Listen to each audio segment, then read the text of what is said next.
Mitch McConnell, senator from Kentucky, who is the Republican minority leader right now, but has been the majority leader in the Senate.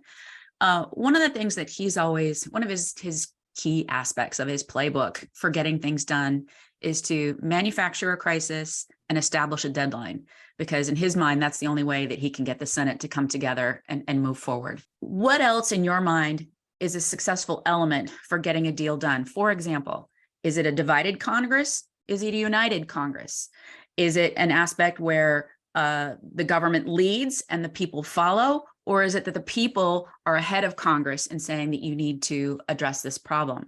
Is it in an election year? Is it in after an election year? Is it before an election year? What are sort of what you see as the common elements, aside from crisis and deadline, that sort of create a successful environment for a deal?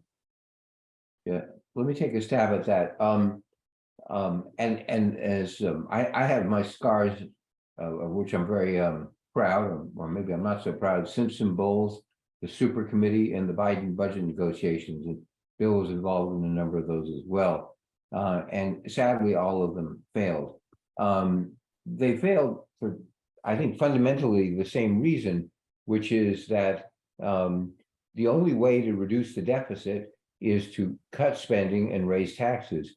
And I've never, I mean, we've all followed politics for a long time. I've never heard of a politician who has run successfully on the campaign, I'm going to cut your benefits, I'm going to raise your taxes, please vote for me. Those are usually losing lines rather than winning ones. But I do think that, to your point, Tori, that divided government actually, I think, creates better conditions, because these are tough choices. These are painful choices, frankly, and they're trade-offs. And having political cover so that you have both parties vested in it, I think makes a big difference. And then, as you said before, crisis. You know, it's unfortunate that politicians do not want to make tough choices, and they delay and they delay and they obfuscate until they hit the wall. And I think that is the dilemma that we're facing.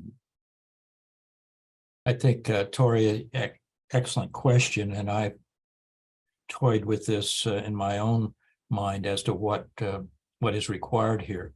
And I come back to an article that was written many years ago, that there are two ways we get things done in this country, unfortunately. One is through a crisis, as you indicated, and the other is through leadership. And the lack of leadership on this issue, I think, has been paramount over the last few years. And what I fear more than anything else is, and we're talking, as Tom is talking about, what are those big issues that we have to deal with if we're going to confront this long term? Let's be honest, these are difficult issues: Social Security, Medicare, taxes.